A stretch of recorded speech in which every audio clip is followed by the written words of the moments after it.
بسم الله والحمد لله والصلاة والسلام على رسول الله صلى الله عليه وسلم. اللهم اشرح لي صدري ويسر لي أمري واحلل عقدة من لساني يفقه قولي. اما بعد، السلام علیکم و رحمت الله و برکاته. شنوندگان گرامی و دوستان ارجمند، ما امروز درباره فضیلت نماز، همین نمازهایی که ما میگذاریم چی فضیلت دارد برای مسلمان، چی برتری و فضیلتی دارد برای شما بیان میکنیم. و فراموش نکنید این پیام ما را به دیگران رسانید و از پاداش نیک بهره مند شوید و دیگران از این پیام بهره مند شوند. برادران و خواهران گرامی، برای همین نماز بزرگترین چیز است. بعد کلمه شهادت، بعد کلمه توحید، نماز بزرگترین چیزی است که الله عز و جل برای ما او را فرض کرده است. اصلا الله عز و جل ما را برای عبادت آفریده است و عبادت نماز یکی از جزء از عبادت است. خیلی که الله عز و جل سوره زاریات می فرماید و ما خلقت الجن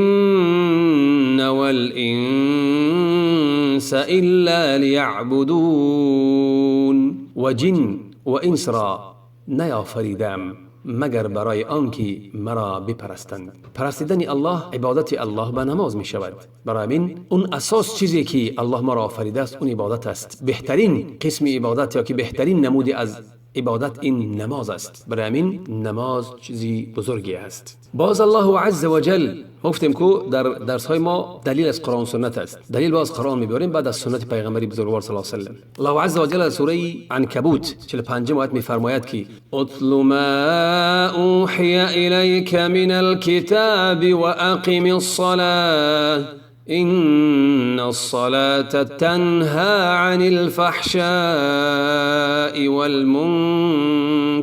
آنچه را از کتاب به تو وحی شده تلاوت کن و نماز را برپا دار. نماز را الله امر می‌کند، نماز را برپا دار، که نماز انسان را از زشتی‌ها و کارهای ناپسند باز می‌دارد.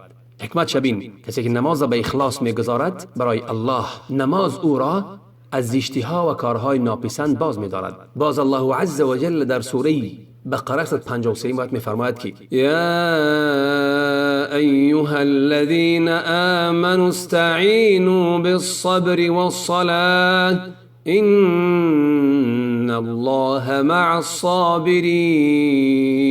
الله چی میگوید؟ ای کسانی که ایمان آوردید، در حادثه های سخت زندگی چیکار کنید؟ انسان در حال سخت، در حال تنگی زندگی است، چیکار کنید؟ از صبر و نماز کمک بگیرید. یعنی انسان وقتی که سخت در زندگی سخت است، در تنگی است، صبر باید پیشه کند و نماز، برای که این دو عبادت انسان کمک میکنند. همان الله عز و جل با صابران است، اما وقت الله با صابران است. برای همین برادران و خواهران گرامی، نماز چیزی بسیار بزرگ است.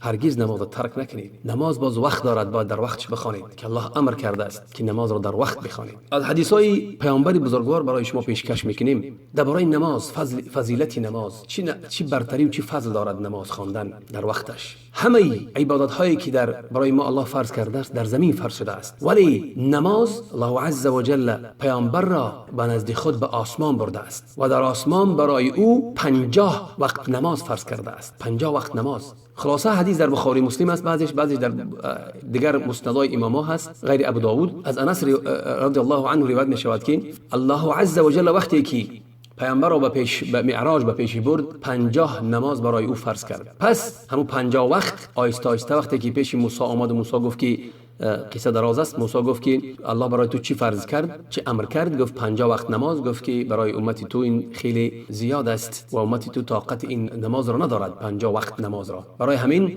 رو از الله یعنی که سبکی بپرس که برای تو تخفیف و سبک کند، آسانی کند. پیغمبر وقتی که برآمد و فرمود خاصه 5 وقت نماز کرد و بعد گفت که حتی وقتی که 5 وقت نماز شد، پس ندا شد از جانب الله که ای محمد، من دیگر قول خود را یعنی که تغییر نمیدهم و ان برای تو به همین 5 وقت نمازش کرد و گفت برای تو همین 5 وقت نماز در وقت، ولی پاداشی یعنی 50 وقت نماز. یعنی که کسی 5 وقت نماز میگذارد یعنی که اجری 50 وقت نماز میگیرد. حدیث صحیح است. این یکم حدیثی که فضیلت نماز نشان میدهد که یکی از عبادت هایی است که الله عز و جل این در آسمان فرض کرده است، نه در زمین. بهترین عمل بعدی دو شهادتی که انسان میدهد، شهادتی اشهد ان لا اله الا الله و اشهد ان محمد رسول الله، این چی است؟ بهترین عمل این نماز است. چخلی که حدیث عبدالله ابن مسعود رضی الله عنه روایت می شود که ابن مسعود گفت که پرسیدم پیامبر بزرگوار صلی الله علیه و سلم را که کدام عمل بهتر است؟ چه گفت که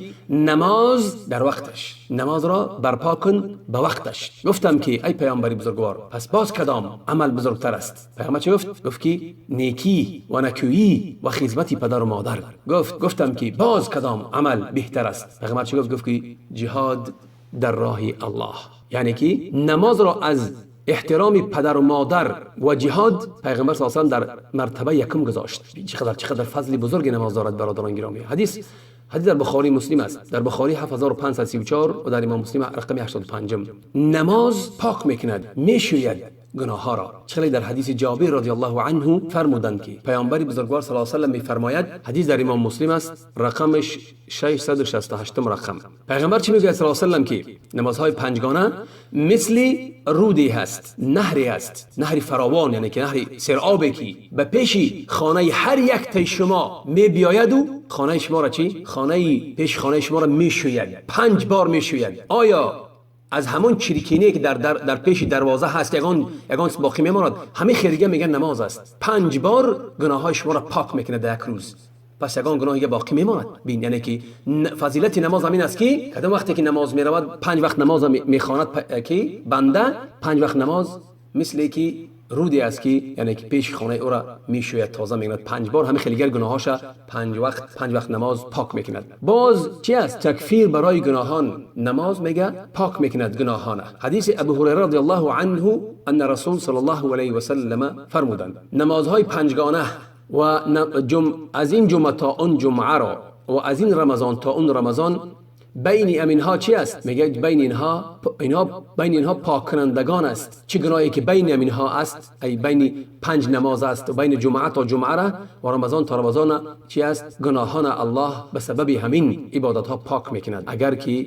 انسان دوری جوید از گناههای کبیره، یعنی باید از گناههای کبیره دوری جوید. حدیث در امام مسلم است رقم 133. برای همین پاک کنندگان گناهان است. اگر یعنی گناهان صغیره، کبیره نه و صغیره. نماز باز نور است برای نمازگزار. نماز نور است در دنیا و روز قیامت. چون که حدیث عبدالله ابن عمر رضی الله عنهما میفرماید از پیغمبر بزرگوار صلی الله علیه و سلم روز پیغمبر نماز را ذکر کرد. پس گفت کسی که مواظبت کرد، دائمی نماز در وقتش گذاشت، پس برای او چی است؟ میگه نماز برای او نور است، روشنی است برای او و برهان است و دلیل حجت است برای روز قیامت. از او دفاع میکند و نجات است، کامیابی است، رستگاری است روز قیامت از عذاب دوزخ. کسی که نماز را برپا نکرد و در نماز مواظبت نکرد، دائما نماز را نخواند، نیست برای او نور نیست و حجت و برهان نیست نماز، و نه رستگاری و کامیابی است و نجات از روز قیامت. این پیغمبر چی میگه کسی که در نماز مواظبت نکرد و نماز نگذاشت، پس و او همراه کی حشر می شود روز قیامت؟ همراه قارون، همراه فرعون و همراه هامان و ابی ابن خلف روز قیامت حشر می شود. برای همین با کافران حشر می شود. برادران گرامی، حدیث در امام احمد است در مسندش و دارمی و اسنادش صحیح است. در حدیث ابی مالک الاشعری رضی الله عنه پیغمبر میگه که الصلاة نور. نماز چی است؟ نماز نور است. ای روز قیامت برای تو نور است، روشنی است. و در حدیث بریده رضی الله عنه از پیغمبر بزرگوار صلی الله علیه و سلم میفرماد که صلی الله علیه و سلم گفت که مژده بده آنانی که در تاریکی به مسجد میروند. به چی مژده بده؟ به نور پره روز قیامت، یعنی نور پره آنها را مژده بده. حدیث در ابو داود است 561 و امام ترمذی و حدیث صحیح است. ببینید که یعنی که کسی که به نماز و مسجد می رود در شبیه برای او چی است؟ نوری هست، نوری پره روز قیامت. و نماز باز درجه انسان می بردارد و خطایی و گناه او را پاک میکند. خیلی که حدیث ثوبان مولى رسول صلی الله علیه و سلم میفرماید از پیغمبر بزرگوار که فرمودند انه قال له، یعنی که پیغمبر صلی الله علیه و سلم برای ثوبان گفت. پیغمبر چی گفت؟ وصیتش کرد که بسیار سجده کن ای نماز گزار، بسیار نماز گزار. امرش کرد هر آینه تو اگر که برای الله یک نماز گزاری، یک سجده، از سجده به معنای نماز است، یک سجده گزاری، سجده کنی ای نماز خوانی، مگر که الله به همون نماز تو روز قیامت درجه تو را می بردار و چی؟ و گناه تو را، خطاگی تو را میگذارد، پاک میکند. حدیث در امام مسلم است، رقمی 488. یکی از بزرگترین سبب هایی که انسان وارد بهش میشود با همراهی پیغمبر بزرگوار صلی الله علیه و سلم این چی است؟ این نماز است. چرا که حدیث ربیعه ابن کعب الاسلمی رضی الله عنه فرمودند که گفت من با همراهی پیغمبر بزرگوار صلی الله علیه و سلم یعنی شب را میگذراندم، پس برای او همون چیزی که احتیاج داشت آوردم و آب طهارت آوردم برای او. فقال لی سل، پیغمبر بای کی چی گفت؟ بای ربیع ابن کعب چی گفت؟ گفت که مرا بپرس. فقلت یعنی که بپرس چی میخوای؟ پس من گفتم که من میخواهم که همراه تو در جنت باشم. همینه میخوای؟ دیگه چیز نمیخوای؟ گفتم نه همینه میخواهم. پس چی گفت؟ بس خود را کمک کن. به چی؟ به بیشتر گذاشتن و بسیارتر گذاشتن نماز. حدیث در امام مسلم است، رقمش 489. یعنی ببینید که پیغمبر چی میگه که کوشش کن که نماز بسیار بگذار. کمک کن خودت. انسان خود کمک میند که برای نماز بیشتر گذارد که همراه پیغمبر صلی الله علیه و سلم باشد. باز از فضیلت های نماز، کسی که به نماز می رود برای او حسنات نوشته می شود و درجهش برداشته می شود و گناهاش پاک کرده می شوند، گناهاش گذاشته می شوند. حدیث ابی هریره رضی الله عنه فرمودند که پیامبر بزرگوار می گوید کسی که در خانهش طهارت میکند، پس طهارت که کرد از خانه میبرد و به خانه از خانه های الله میرود، ای مسجد، به مسجد میرود برای ادا کردن یک نماز فرض از فرضهای الله. پیغمبر چی میگه؟ هر یک قدمی که میگذارد، هر یک قدم با یک قدمش گذاشتنش گناهاش گذاشته میشوند، پاک کرده میشوند. با قدمی با دیم قدمی که میگذارد، هر یک قدم میگذارد و میبردارد، میگذارد و میبردارد، گناهاش پاک میشوند، برداشتنش درجه هاش بلند میشوند، الله درجه‌اش می بردارد. حدیث در امام مسلم است، رقم 666.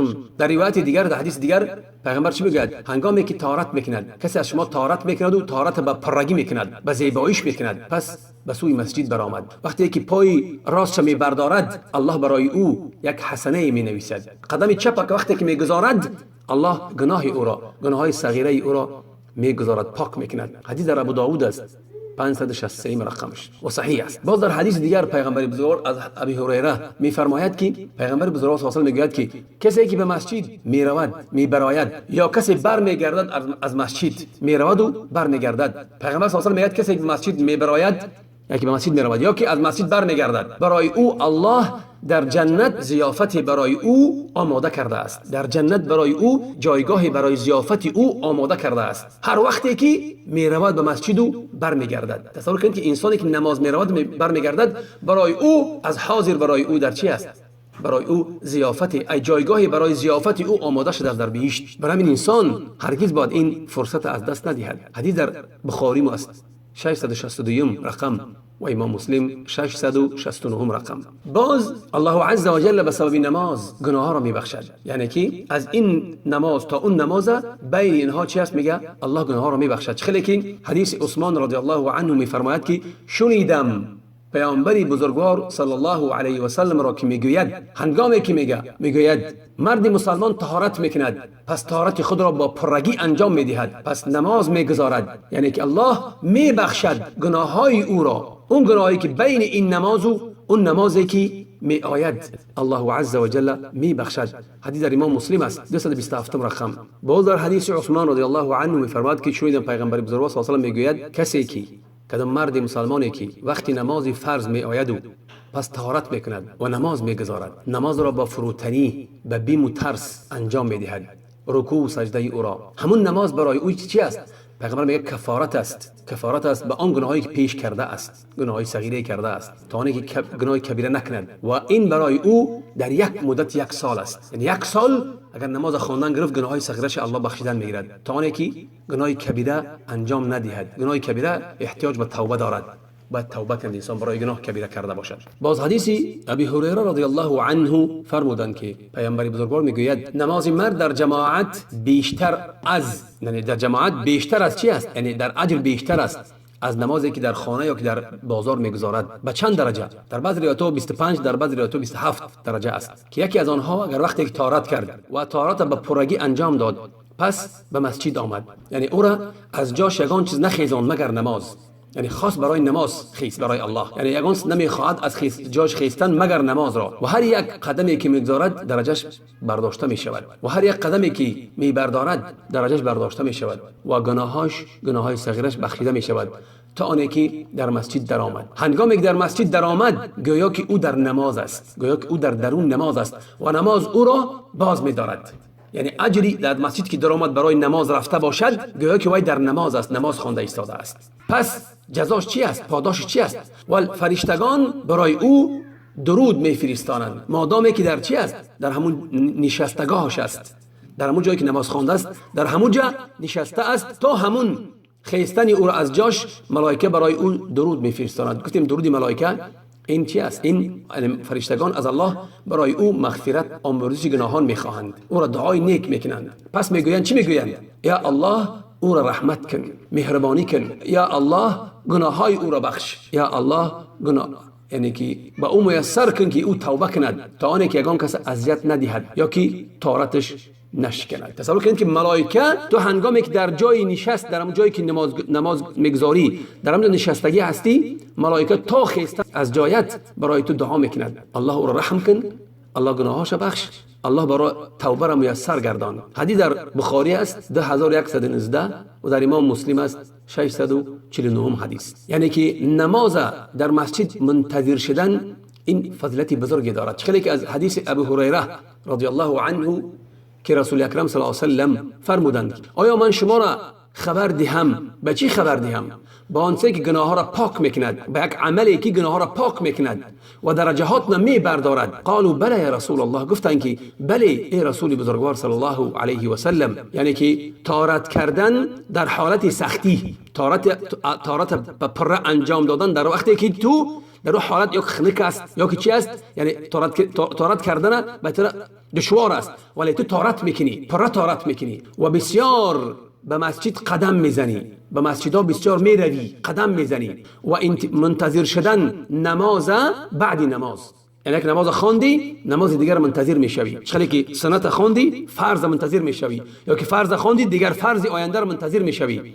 پیغمبر چی میگه؟ میگه این رباط است، این رباط است. رباط همون انسانی که در جنگ است و پاسبان است. پاسبانی میکند که یگان دشمن هجوم نکند به سر مجاهدا را، پاسبانی میکند.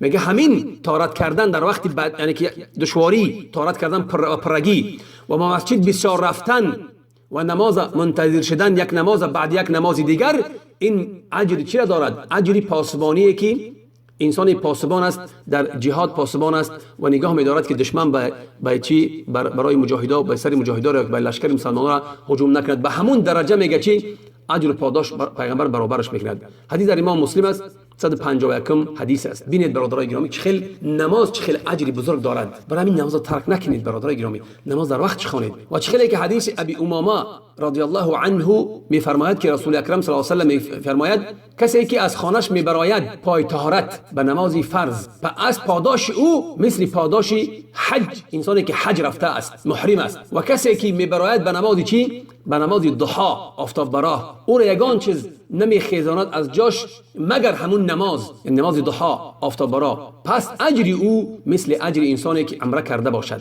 و حدیث ابو هریره رضی الله عنه فرمودند که پیامبر بزرگوار صلی الله علیه و آله میگوید کسی که طهارت کرد و طهارتی نکوی کرد، یعنی پره کرد، ببینید چه اجری بزرگ است. یعنی برای کی؟ برای نماز طهارت کرد. پس رفت مسجد رفت و دیر رفت کم ترک که نماز مردم گذاشتند، نماز مردم تمام کردند. الله چی اجرش میتید؟ میگه اعطاه الله عز وجل مثل اجر من صلاها و حضرها.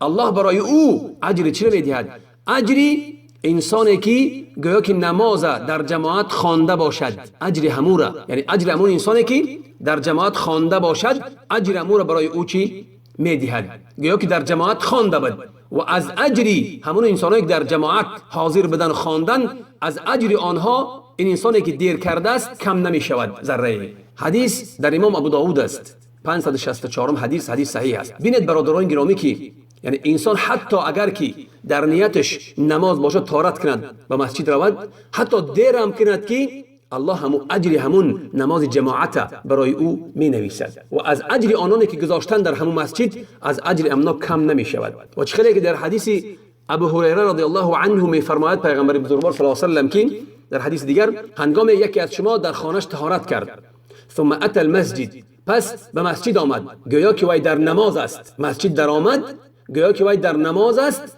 تا آنی که بر نگردد تا آنی که از مسجد نبرد و بر نگردد تا هم وقت در مسجد بود تا هم وقت برای او اجر نماز نوشته می شود یعنی اجرش کم نمی شود. حدیث در امام ابن خزیمه در صحیحش است و امام حاکم و امام ذهبی صحیحش میگن. بین پیغمبر در مورد نماز چی میگه صلی الله علیه و سلم؟ از انس روایت است که پیامبر بزرگوار صلی الله علیه و سلم میگه حبب الی من الدنیا میگه برای من پسند است یعنی که محبوب است پسند است از دنیای شما سه چیز زن خوشبویی و نماز را الله برای من همچون یک آرامشی دل گردانده است. نماز آرامش دل است. حدیث در امام احمد است اسنادش حسن است. برای من انسان نماز یک آرامشی است و خیلی با در حدیث دیگه از پیغمبر صلی الله علیه و آله وقتی که هنگامی که پیغمبر میگه و اذا حزبه الامر فزع الى الصلاه وقتی که پیغمبر صلی الله علیه و آله یگان امری یگان کاری برای او دشواری میکرد یگان در تنگی در حیا در چیز پیغمبر صلی الله علیه و آله میگفت که میشتابید به نماز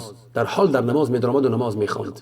این نماز برای او آرامش دل است. پس برای ما هم باید آرامش دل باشد. برای ما باید پیروی کنیم پیغمبر صلی الله علیه و سلم. خیلی پیغمبر میکند ما باید پیروی کنیم پیغمبر صلی الله علیه و سلم. باز پیغمبر بزرگوار از ابی هریره رضی الله عنه میفرماید که حتی ببینید که میگه نزدیکترین حالت که انسان برای پروردگارش میشود در کدام حالت است؟ در حالی که او در سجده است. نزدیکترین جای. فاکثر الدعاء پیغمبر چی میگه؟ پس دعا را بیشتر و بیشتر کنید. در سجده بیشتر دعا کنید.